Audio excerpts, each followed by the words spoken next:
So talking about a customized strategy, Thomas, talk to us about what it takes to build a successful transition roadmap for Energy Sure. Star.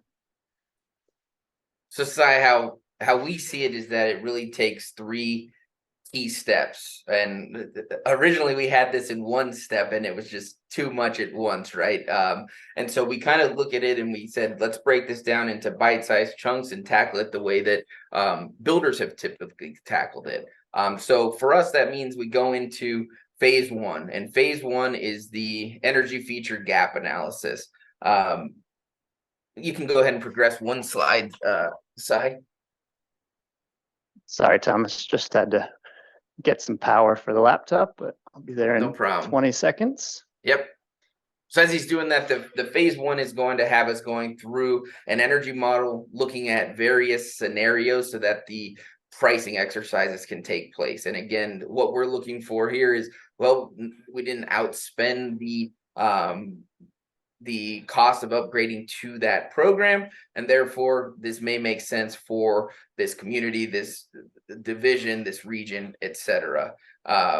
As we're analyzing those features, what we tend to look for and run through a filter is kind of a total cost analysis. We're looking at markets where the gaps may have been narrowed by the local code adoption and local code amendments, and we tend to find that there are certain states that have a very aggressive code, and that has kind of shortened that gap to certification, or at least taken away some of the pain that may be perceived in the first energy modeling pass.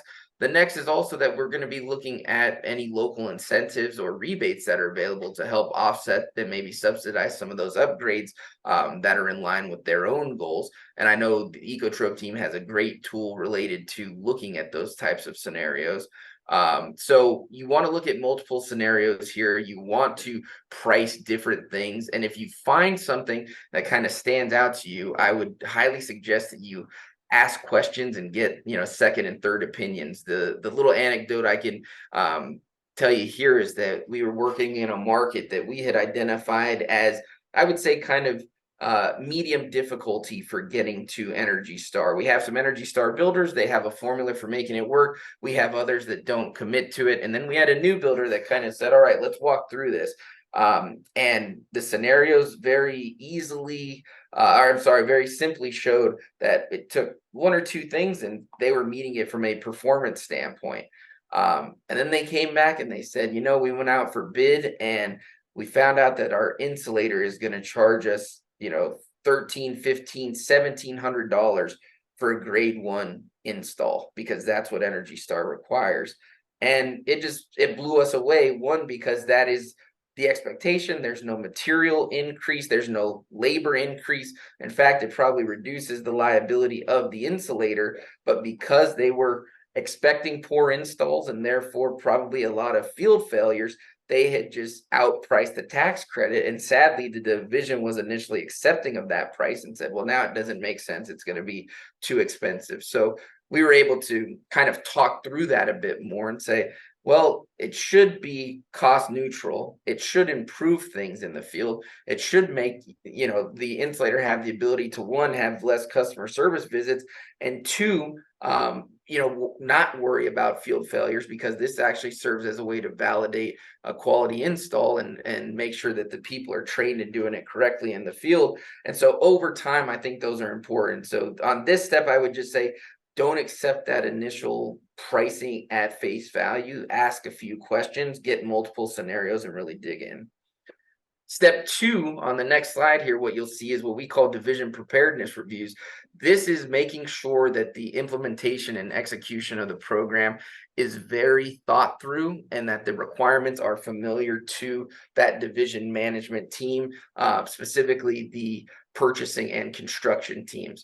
What you want to do here is make sure that you have a standard process for scheduling inspections. You've already thought through what you would do related to re-inspections, not ready homes, field failures, etc., that you have communicated any and all changes related to the program to the trades impacted and have either recontracted or updated scopes of work that you now have agreement on, and that you have the checklist items baked into your construction process, both from those non-feature related requirements as well as things like the water management checklist. Those are critical and necessary in delivering this and should be looked at specifically by the builder teams at each division building these homes.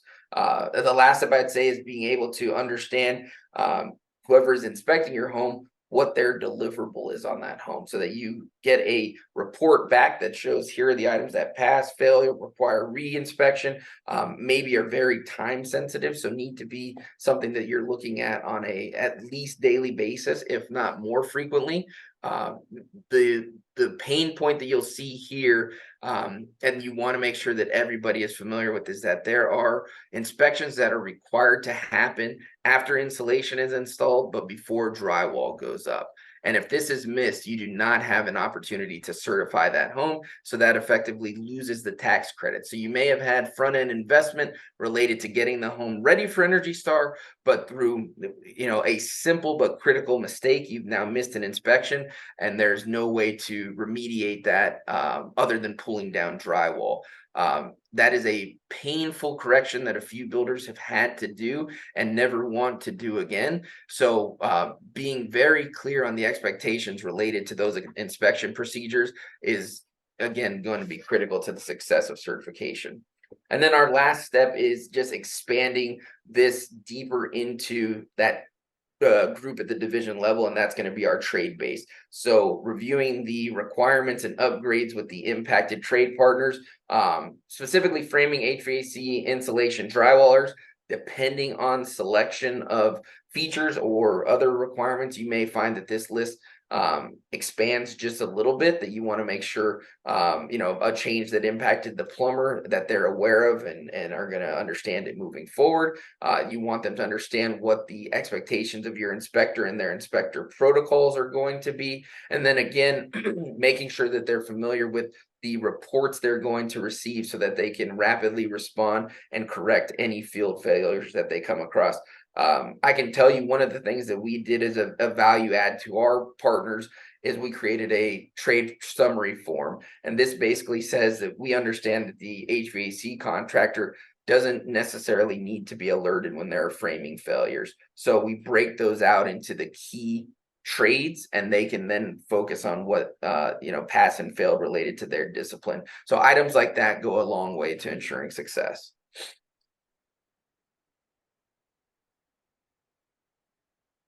And then this is just the last one. I want to touch on two things here, Sai. One is that we had a phase 4. It's really not a phase 4, but these certification programs do require constant maintenance and oversight. You want to make sure that you are building to the required version and the required revision. You want to make sure that there are no systemic issues related to all the things that we talked about here. So for us, kind of phase 4 is making sure that there is consistency, that we are aware of any upcoming program changes, that we are aware of anything that may impact future certifications.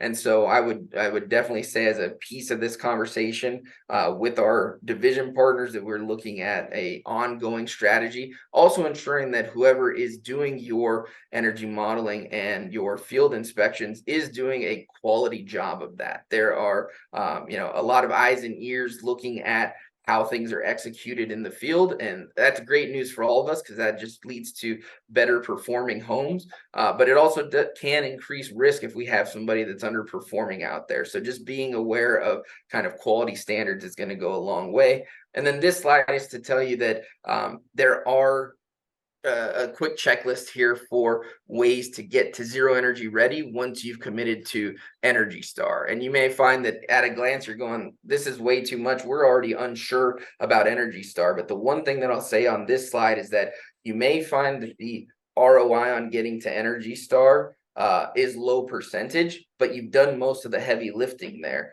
And you may find that for an additional couple $100 spent, that now you're eligible for a $5,000 tax credit. So I would really, push on our builder partners and say we've had a lot of success with people doing this, where they said, I almost spent the tax credit to get to Energy Star, but once I got to Energy Star, I spent 300 or 400 more bucks doing a couple things, and now I can get all the way to zero energy ready and maximize my, tax returns and capture $5,000 per address. So just something to consider in the scheme of things.